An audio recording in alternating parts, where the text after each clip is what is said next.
Thank you for joining us. My name is Mariah with UAP Medical Coalition, and our guest today is Courtney Marchesani. Welcome, Courtney. How are you today?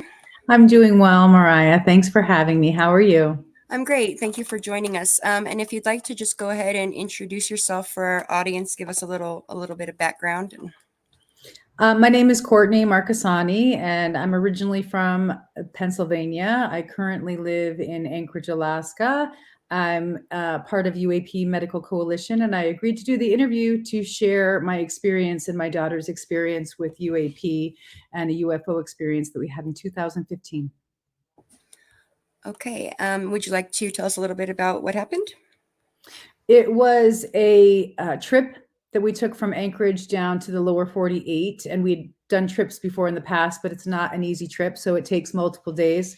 So we set out to take my daughter to college in Southern Oregon University. It's outside of Ashland, or actually it's in Ashland, outside of Medford, Oregon. And so we'd planned to drive down, stop in Montana, visit some friends, and then drive over from Montana to Oregon because she had orientation. And this was in September of 2015. Like I said, it took us a few days to get down there. We stopped in Montana, we visited friends, and then we were heading over to Ashland. So we left Montana in the day. And then as we got into Oregon, it started to get, the sun was going down. It was a pretty long trip. And then I would say probably around 8 o'clock, we were heading down this really lonely, desolate road. And all of a sudden, my daughter said, "I see fireworks in the sky." And I couldn't see them behind the wheel driving. So I was like, really? Because we were out in the middle of nowhere. And I thought it was odd. So I started to look down underneath my visor to see where these fireworks are. And then all of a sudden, over the truck, there were lights that appeared, and 3 lights lit up. And it seemed like they were hailing us. And so I thought maybe it was a military exercise or helicopters. I didn't actually know what was going on. So one of the lights that came down, the last light, hovered, and then it split into 2 lights. And so then I thought, oh, this isn't a military exercise. This is something else. And it was very odd. And then the light went to the left side of the truck, and the other light went on the right side of the truck, and they flashed out very fast, very fast. And I told my daughter, you watch the one on the right side, and I'll watch the one on the left. And they just did so many different kinds of maneuvers. It was mind-boggling. And so we were both in a state of shock because we never seen anything like this before. But the lights seemed to be moving in an orchestrated way, in a intelligent fashion is the only way that I can describe it. As I started going down the highway further, the one light on my side started to come over on the side of the truck and kind of pace the truck. And that's when I started to get nervous. My daughter just said that when she was watching her, she said, it's going up, it's coming down, it's going at right angles. And so when we started being concerned was when up in front of us on the roadway to the left, it looked like what I thought, from my perspective, was like a steam cloud, almost like from a train. Because out west, on Highway 90 and other highways, there's trains that travel at night and they throw up steam. And so I was thinking it was a steam cloud, and we were getting closer and closer, and I kept my eye fixated on it. Meanwhile, also watching the lights in the sky maneuvering in this unbelievable way, right angles all the way up, as high as you could see, looking like stars, coming back down, looking like orbs again, and following the truck. And then all of a sudden, as we got closer to this dust cloud or the steam cloud, I could tell it was a dust cloud. So then we started to think that maybe something had actually crashed down, and whatever was in the sky was monitoring it or maneuvering around it, or some kind of accident had happened. That's what we were thinking in our head. So I started to check the mile markers on the road and started to track where we were on the highway or on that road we were on. And then we went to go up over a pass to a town called Lakeview that's up in the mountains. And on our way around this like 90-degree corner, there was a car just sitting there. The doors were open, the lights were on. And so I pulled over because I thought somebody was in distress. And I said to my daughter, as I went to get out of the truck, just wait here. So I went to step out of the truck, and she said, "Mom, don't go. Don't go. Don't get out." And I thought it was the weirdest thing. When I stepped out of the truck on the road, there was no sound. There was no radio in the car. There was no people. There was no yelling. There was no what you would expect at an accident scene. It was just dead quiet, and it was eerie. And so when she said, "Don't leave," I actually stepped back in the truck and I shut the doors. I locked the door, and then I started to pace the miles back to see where this event had happened. We drove all the way back to a town called, I think it's either Christmas Village or Christmas Valley. And we went to a gas station, and I called 911 to report it. Oh, wow. Okay. How old was your daughter at the time? She was 17. She graduated from high school a little early. So she was still 17 or maybe 18 at the time. She may have turned 18 by that point. Okay. Um, wow. So you saw the car and you got it. So you never saw the people, any people from the car whatsoever. There's nobody around and it was completely dead silent. It was an eerie silence. It was Wow. like a weird, strange, time stopped kind of silence. And when I called 911, I told them where it was, the mile marker on the highway, and that we had just been that back there. And I said, "You need to send an ambulance or the EMS because something's happened." And there was a dust cloud, and they were like, "That's so far out there." And I said, "Well, yeah, but something has happened. Right. We just came from the scene. Please go out there and check on those people." And they just sounded skeptical. But another piece of this is the guy who let us use his phone to call, because my phone was dead at that point.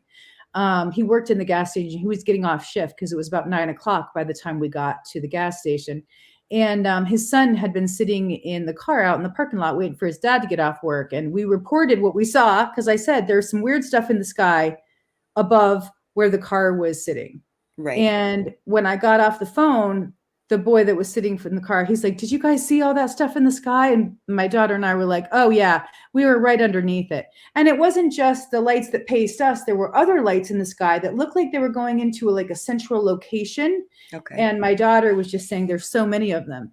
There's so many of them." She said, "I just can't track how many of them that there are." So there was something going on above us that was really frenetic. And we never figured out what it was because we turned around, and I didn't go where the dust cloud was because it was scary. Yeah, no, definitely. Usually move away from that sort of activity. Yeah, well, who knows what would have happened? I mean, there are Yeah, so many people that have weighed in on our experience and given us different feedback of what they think went on, but I still don't know. I still don't know what it was to this day. right. And you never heard anything afterwards about the car or the people? Do you know if the police or ambulance or anybody even went out there? No, they never Yeah, called me back. They never called me back. And so there are some people who have heard about what happened to us, and they thought that maybe the 911 call was, hijacked by the CIA, that it was some kind of operation. And I don't think so. I yeah, think that that's kind of far-fetched. I think that was a 911 operator. And I actually went back about a year ago to try to get the 911 call so I could get the transcript and hear the recording. And I started that process, but I never did finish it up. So I would like to go back and get the 911 call recording just to prove to people that it actually did happen. right, right. I'm sure it was nice, to hear the kid at the gas station say that he had seen it too. So He that, said he saw everything in the sky. And I said, we were right. My daughter and I said, we were right below it. and so during that time, I mean, I'm sure you guys were both pretty scared, probably having a lot of anxiety. Directly after that happened, what was your guys' outlook on things? Like how are you guys feeling? Everything changed. And it wasn't just our outlook. We experienced after effects. Both my daughter and I did. And I'll speak for myself. When I got back up to Anchorage and started to, I never told anybody except my husband what happened. I started to experience a shift in my consciousness that was really hard to stay balanced through, is the only way I can describe it. It was an expansiveness that was beyond anything that I've ever experienced before. And I had lucid precognitive dreams. I do have those, but they went to a level and a magnitude that I'd never experienced before. There was some downloads that came through shortly after that were huge, huge downloads. I wrote everything down, processing everything, but it was so much of it.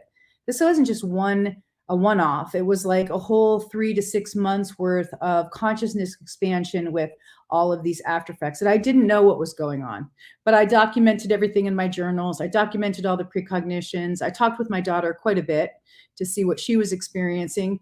And we both had experiences that many people have talked about after having an encounter like this, where memories came up. And so when I told my father, because he's the other person that I told, because he had also had an experience when he was a young man on our farm here in Pennsylvania, he validated it and said, that's very much what happened to me. But he asked me, the first thing he asked was, did the car go dead? And I said, no, the truck didn't go dead. And he said, okay, well, that's interesting, because his car went dead when the lights hovered over his Corvair on 29, the highway here by our farm.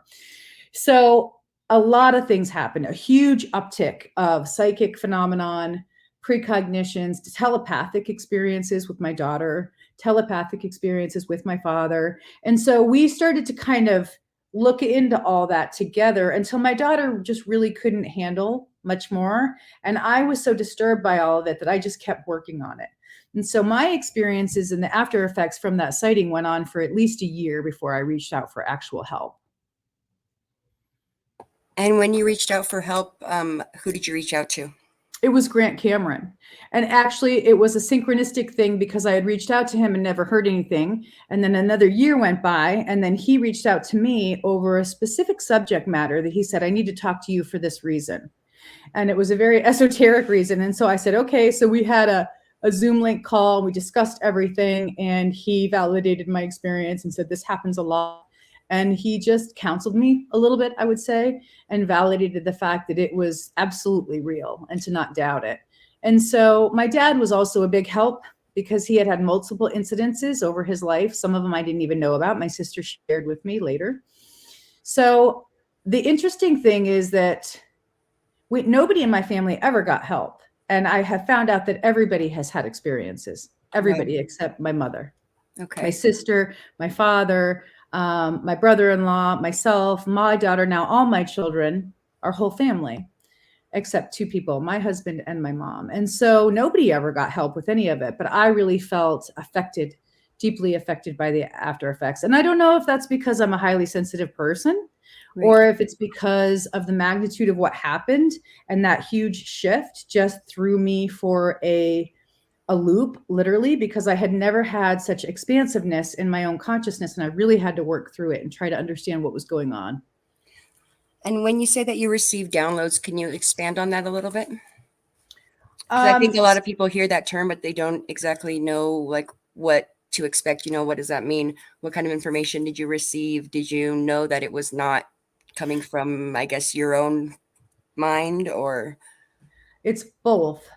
It's your own mind. And if you're familiar with having lucid dreams where you're aware inside the dream, you wake up inside the dream and you're conscious within the dream. Anybody who has had that experience understands that there's levels of lucidity. And so my level of lucidity within my dreams went up to such an extraordinary level that it felt to me, it was a felt sense. It's the best way I can describe it, that there was an intelligence within it. And I didn't know how to process that, whether it was my own higher self that I was communicating with, but it felt like other. So I always called the intelligence the others. It's just a broad term, but it helped me to decipher and discern the downloads that came through, because it was me within the dream state. It's the best way I can describe it, being lucid, but also communicating with something else. So it was very much a communication between myself and some higher intelligence. Now, some people might call that God or a divinity. This seemed to have a wisdom and a direction to it that was profound. And so the first one that happened, I was at my old house where I grew up, and my dad had already at this time kind of passed away. So in this dream, I was lucid. There was a capsule in our front yard to our old house. Now, that old house had been gone for many years, but in the dream, I was in the front yard, and there was a capsule there, and there was a door open. And my dad, who had passed away by this time, was in the side of the field, kind of watching me enter into the capsule. And so I walked in the capsule, and I didn't see any beings. I didn't hear any beings, But I went to go inside and I thought to myself, as I was going into this ship, I need to grab my daughter's backpack with all her stuff in it. Because anytime we would take a trip, I would pack, crayons and games and whatever. So I'm thinking to myself, I need to go grab my youngest daughter's backpacks because we're going to go on a trip. And I got the strong sense from the ship, no, Wow. no.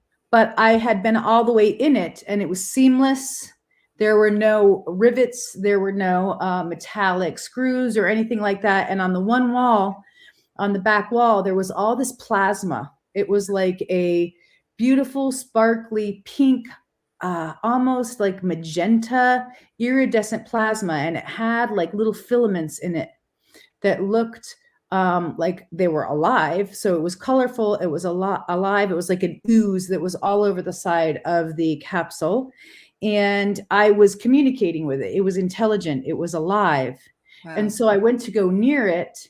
And that's when I felt like I was communicating with it and it somehow ran the ship. So I said to myself, I need to go grab my daughter's backpack. And the ship said no, or some intelligence that was omniscient nearby said no. And so I thought to myself, well, I'm not going if I can't take my daughter. So I backed out of the ship. And I woke up and I wrote it all down. And so that was one experience of being in a ship. And I've never had any dreams of being in a ship or any kind of encounters in my nightlife before until after we saw the lights. Right. Then there was another download that happened where, there was actually two really big downloads. One, I was lucid within a dream, but I was also, it seemed like awake. And there was a portal on the side of my wall that opened up. And it had magnetic light, like green, bright purple. And the magnetic lights were definitely vibrant and alive. And this was in my room. And I felt like I was awake at the time. And these beings were coming through it. 2 or 3 beings were coming through this opening in my wall. And it was like the walls turned translucent and this bright, beautiful, colorful opening came through the wall. And they were coming through it and they were communicating. The beings were communicating about, it goes into quite a few details, but my dad was on the side of the portal. Also, he passed away again. He was gone and he was there and I was trying to communicating with him, but he wasn't communicating through his mouth. It was all telepathic. Okay. And I was asking him about what was going on. And he wasn't saying anything, which was odd because I've communicated telepathically with my father before in dreams since he's passed away and he's spoken. So that was odd. And the beings were coming through and they were saying that we needed to check on something and they needed to check something about me and my health and my children.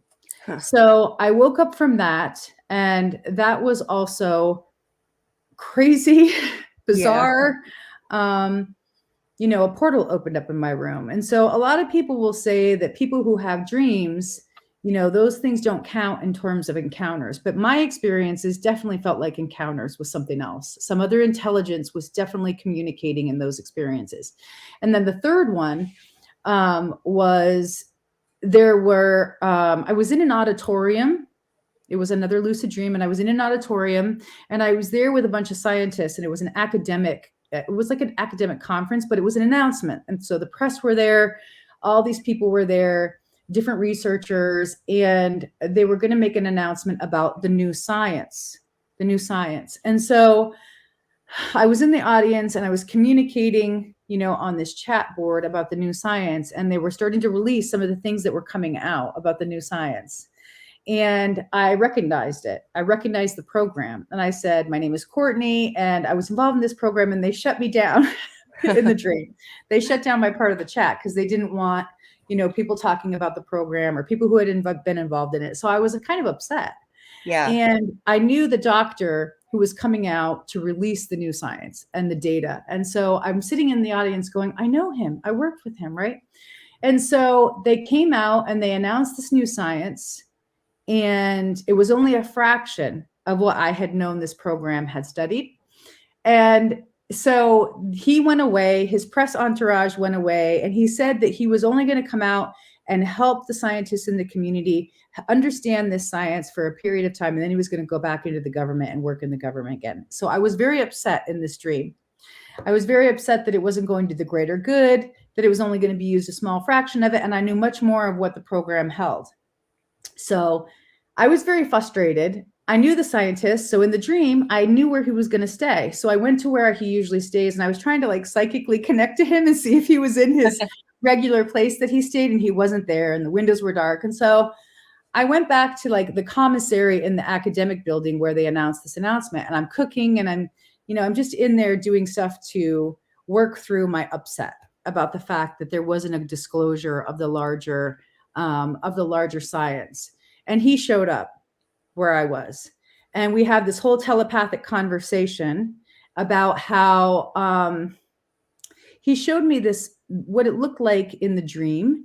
This is the download now. He showed me what looked like a crystal within a galaxy. And he's like, "What do you see?" And I said, "Well, it looks like a crystal." And he said, "Yes, but it's also an imprint." And for some reason inside the dream, it felt like I was given a mathematical formula for human potential. Wow. And I was like, "Oh my God." And it was this big enlightenment, and I knew what it meant, and I knew all the ramifications. And he and I are having this telepathic conversation, and he said, only so much of this could be released because it's always been about human potential. And it made so much sense to me. And he walked away, and we were lifting all of the things in the room, telekinesis, with our minds. And so it was this download about this science, and it went further and further and deeper into how we're connected to the cosmos and all that is, and all we have to do for human development in healing, in learning, and everything is connect through these tunnels. So we talked about tunnels. I mean, it went on and on.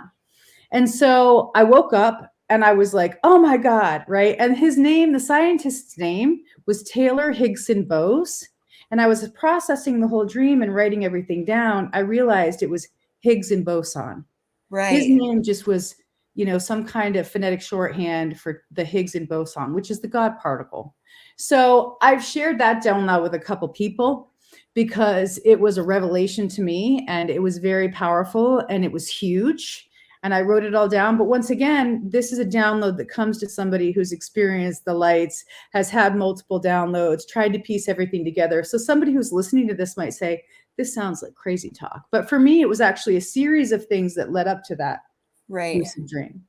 Right. And I do believe that one of the recent interviews by, I think it was James Yandoli, started talking about that, about the cover up, the programs, that it was always about human potential. So some of it I'm seeing, and I'm like, okay, I was picking up on some of that before You're that happened. recognizing it from the information that you've Yes, been getting. from the lucidity and the dream states, kind of giving me a heads up. I don't know where it's going to go. I Right. also try not to judge it in a way that's like, "Oh, I was given the formula." It was my connection to whatever that intelligence was, and they were telling me very specific details about work, my own personal work, what's going to happen. So I think some part of it was precognitive, but some part of it was also about my own human potential and what I needed to be working on myself, which I have been doing. That's good. That's good. I mean, that's really, I guess, all you can do is, use the information that you've been given, find out how it's relevant to you, how you can apply it to whatever it is, that greater kind of consciousness or connectivity or whatever it is. But for people to say that they're not encounters because it happened when you were dreaming, I think is absolutely just insane. I mean, that wall between the dream state and real life, I mean, how thin is that? People have no idea, and to just discount it as not an encounter, I think that's a little bit ridiculous. So, well, I will say this, and this is one of the reasons why I want to do the interview with you, is that that wall gets real thin. Yeah. And I had done a lot of personal work, psychological work, ego, and other kinds of work. And, I really felt like I knew myself, and I felt like I would be prepared to have all kinds of things and undergo all kinds of transformations, but I wasn't prepared for that. It just went to such a much higher level that I've ever experienced. And I have had transformative experiences. I have had precognitions that have come true in real life, and really been tapped into a lot of that myself. So I really felt like my self-realization was pretty high. But after the sighting, it went much wider in expansion than I never thought was possible. So for me, it was just trying to really hold on and ride through that wave of all these new things that were happening and trying to understand why, not having any doctor or counselor to help me through that process. It was mostly through my own perseverance getting through it. But that's one of the reasons why I wanted to do the interview, is to share with others. It's not easy. It's not easy. And it does become somewhat of a labyrinth and an odyssey trying to understand it. And you can get really off balance through that process. Yeah, yeah, Mm-hmm. definitely. It's a lot to take on, especially if you're not already in touch with that kind of thing. Precognition. For me personally, I've always felt like I've been lacking in kind of the psychic sense. I don't feel like I pick up on a lot of things, and it's starting to get more and more, which I'm thankful for. But a lot of people just aren't as in tune with that, and so I think for some people it could really be too overwhelming, and they could really kind of shut down inside of themselves after having an experience like that. Yes, because it's very fear inducing. And you are sometimes communicating with this much higher level of consciousness, and it is coming through you, and you do feel it, and it is transformative, and it is an exceptional experience. And so when you're coming out of it, it's hard to integrate. It's hard to integrate what's going on just day to day when you're feeling that flood of information and energy and trying to make sense of it. But also going back out into society is a real challenge when you feel like you've undergone that odyssey. And it's not something you can just talk to about with people who haven't had the experience and can't relate. And so you do kind of have to live a separate life. And that's also very difficult because you want to integrate everything and be who you are. So I feel like I've done that, not very successfully, but I do feel like I have done it. I didn't really talk to anybody about the experience for several years. I was just coping with it. And that was because you were afraid of, because the stigma, and you were afraid of how they would respond to it, or you just Oh, didn't yes. know how to communicate it, or Yes. And after I talked with my father, he never shared it with anybody. So I understood that it wasn't something that was open, or that you could be open about it. I did share it with my loved ones. They all knew what happened. And like I said, it did kick off a string of conversations with my family that I started to understand everybody had in the family has had the experiences. And so then I started to do a little bit of genealogy, trying to understand why. and did you uncover anything That there's a psychic connection. yeah, Absolutely. yeah. And it's never been talked about. And there was a relative that was in our own hometown, and he had some scandal when he was a young man, and he moved up to Connecticut. He was my father's uncle, and I found out that some relatives on his side did continue to communicate with him, and he was a psychic, Oh wow. and he worked for the Connecticut Police Department, finding um, missing children Oh and wow. solving cases, and I'd never known about it. And my mom to this day still does not believe it, that he worked, but I've gotten verification from multiple people that he was. Yeah. So there was definitely a psychic connection all along. And I've been the I guess the breaker of the vicious cycle, because I'm open about it now. And I don't go out, and I don't want to be like the only thing I want to talk about. But if it comes up and people are like, well, what happened? I will say we had something happen to us. Yeah. And it didn't just happen to me, and it didn't happen to my daughter, and it didn't happen to all my kids. It happened to my dad. It happened to my sister. It's happened to my Right. nephew and my brother-in-law. And so it's affected all of us on some level. Yeah, definitely. I think just talking about it, you got to open those doorways for other people to kind of be able to come out and talk about their experiences too. Yeah. And that was your mom's brother who was No, worked with. it was my dad's father's brother, and Okay. he left our own small town, and because he had a scandal that happened, and he went up to live in Connecticut and had a whole life up in Connecticut, but he wasn't connected to us. So his story was kind of behind the scenes. But I found that out after my dad and I had a couple of psychic experiences together that were telepathic. I started asking around, like, what's going on? And my dad said, I have these kind of, things happen. He never said psychic. He never said precognitive, but he said it was his feelings, or he would see somebody at his shop before he got there, and then they would be there when he arrived. So I had very similar experiences like that, little intuitions, and then they appear, and so you get the validation that it's a little psychic connection. Yeah. So I've researched this a lot. It's kind of one of the things that's kind of my specialty area. And I was really thrilled to see Gary Nolan's work at Stanford about the caudate putamen, because it felt like our family probably fits in that basket. I don't know that. We've never had MRIs of our caudate putamen, but the Right. way the stories have lined up and the influence of the lights and these other interconnections, it all seems connected to me at this stage of the game. Yeah, it seems like it makes sense. You definitely fall into that category. Yeah, I think we Gary do. Nolan. We didn't know that we did, but we definitely do. Yeah. And so did you experience any physical effects directly or during the encounter or afterwards? Any kind of, nausea, headaches, any Yeah. physical symptoms? Yes, I had headaches. Just immediately following, or did they Yes, last for a while? immediately following, I had headaches. And my daughter did too. Okay. Any other kind of physical symptoms?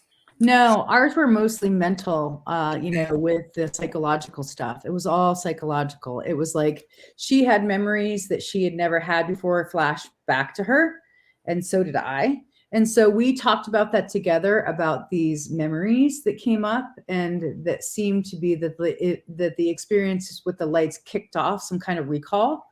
And so she was asking me about events in her life that only I would know about. And I Right. hadn't been able to nail those down. And so I also had things that got kicked up, mostly paranormal, mostly paranormal stuff. And so that kicked off a lot of anxiety, because I wasn't Yeah. quite sure the paranormal stuff, what was going on or how that fit in. And then I found out later, just through research and talking to people like Grant Cameron, that paranormal effects do happen Right. afterwards. So that was also validated. But yeah, those were the things that we didn't really understand. And so you were able to talk to Grant Cameron, which I'm sure was a huge help. And aside from that, did you feel like there was anyone that you could reach out to, any kind of counselors or anyone that you could talk to openly and freely about it, who would just listen and offer advice? Or I went to see a psychologist to share what had happened, and she just viewed everything through the medical model, and so she just chalked it all up as, I don't know. She never said that she thought that I was a paranoid schizophrenic, right? but she didn't ever treat the situation as what actually happened. She was Okay. always looking for some other reason, and there were no other reasons. There were no other reasons. There was no long-term history of mental illness. There was, so I was just trying to get help, with what happened to us after the sighting. And she just didn't know what that meant. And it didn't Yeah. fit into her, into her medical model. So I saw her for a few months and received no help whatsoever. And I think in one session she fell asleep. And after that, I was like, Yeah. I'm not paying you. Yeah, that's No, good. no. Rude on the list of other things. Yeah, it was bad. And it was just processing. It was just processing those experiences. And she did have a long history working in dreams, but she was more working from the Jungian model. And she Okay. really, even still with the dreams I was relaying, what she did say was Jung experienced a character, like one of the people that I saw in one of my dreams during the downloads that she described. And it was the one archetype that used to talk to him and give him insights when he was going through his break, his psychiatric break. Okay.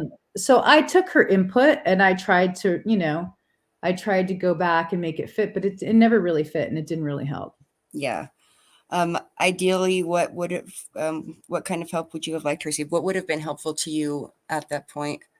It would have been really good to have a psychologist who knows about encounters, who knows about after effects, who knows how to validate and listen, and to also provide some kind of referral for a group milieu. That would have been very helpful to me.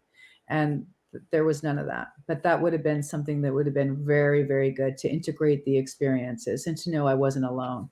Because apparently it happens a lot to experiencers. And the psychological isolation does as well, and trying to find the right person and trying to find the community that can validate what it is, and to also learn about other people's experiences, to know you're not alone. That would have been helpful. I think when I was listening to you on the Space at Radio, you said that the psychological isolation to you was one of the biggest, I guess, issues that a lot of people kind of face after something like that happens. It is. It is. And that comes from Daniel Stubbings. He's a psychologist. He works in the UK, and he's really getting into the scene and learning and getting education about encounters.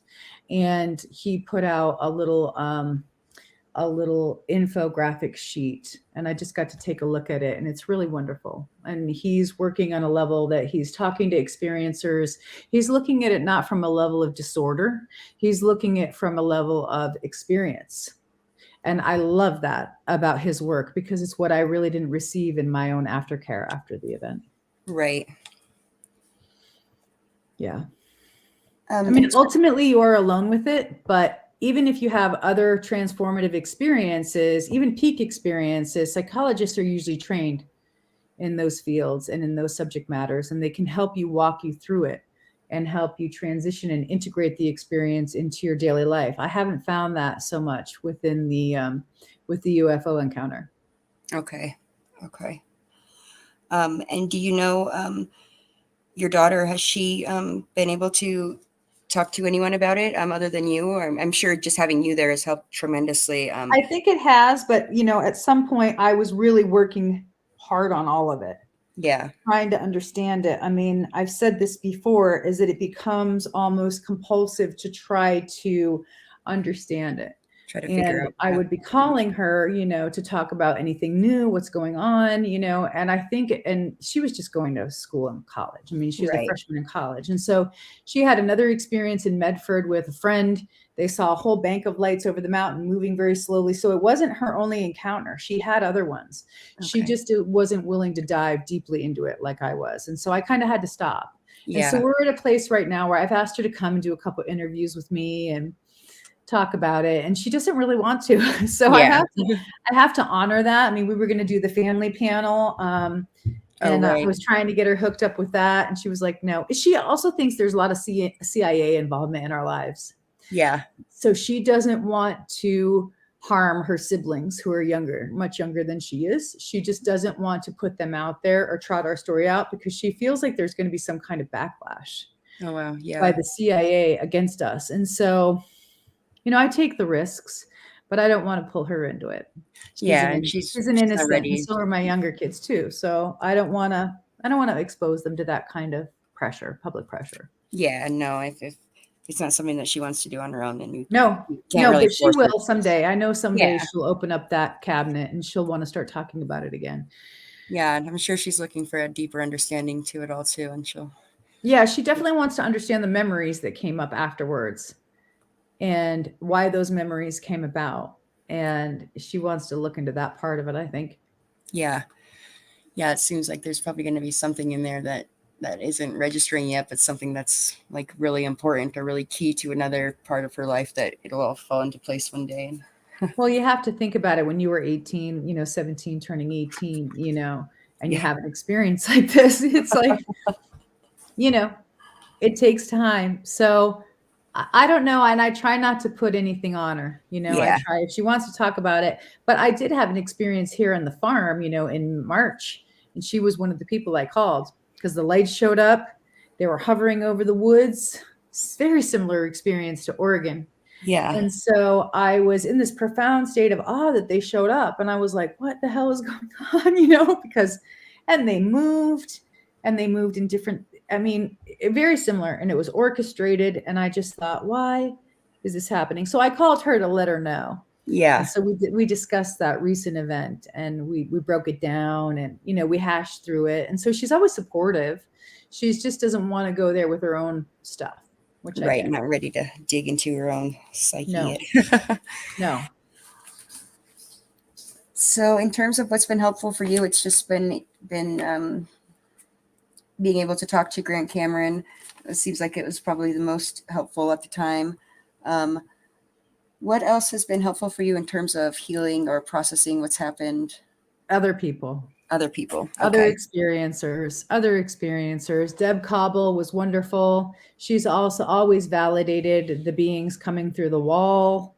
She said this has happened. It's happened to other people. So that's been very validating. Bob McGuire was also very helpful to validate a lot of my experiences. I'm in a couple chat groups, and all of the individuals there were very interested about the algae that I saw on the wall that was Yeah. pink with flecks of almost like living metal inside of it, and how I could describe it. They were very interested in that. So I've been able to share the downloads in a very private setting. Right. And that's been helpful to get it out. And then, people do it with, judge it the way they want, but it's been nice to be able to share with professionals. And there has been interest. And so that's been nice. It's Yeah. been very helpful. Validates everything that you're feeling. Yes, it does. And then they send me research articles about algae and how it's used in space, and, all these, fun tidbits, fun facts that I'm like, oh, I did not know that, and Yeah. so that has helped a lot. That's good. I'm glad that you've been able to find some people to talk about things with and to work through your Yes. thoughts with. And Yes, but it took a while. It took a long while for me to even step into that world. Grant was just a catalyst who was like, you need to get in the community. You need to talk to people. You need to share the downloads that you experienced and start, running this by people who are really interested in what you experienced. And I did do that. And that has all come to fruition. why do you So think right now, people don't know me as an experiencer so much. They just kind of consider me a researcher and somebody who works on specific issues, but I am experiencer first. Yeah. Yeah. Why do you think it took so long for you to kind of get involved with the groups, and were you just hesitant, or? It looked like a carnival. Yeah, that's understandable. UFO I Twitter. was afraid that I would lose my credibility, my professional credibility, and my reputation. And I didn't know who to be involved in or who to trust. And wading into that, I had so much trepidation because I was still dealing with my experience and still working Okay, through it. And so I felt vulnerable. that makes sense. Mhm.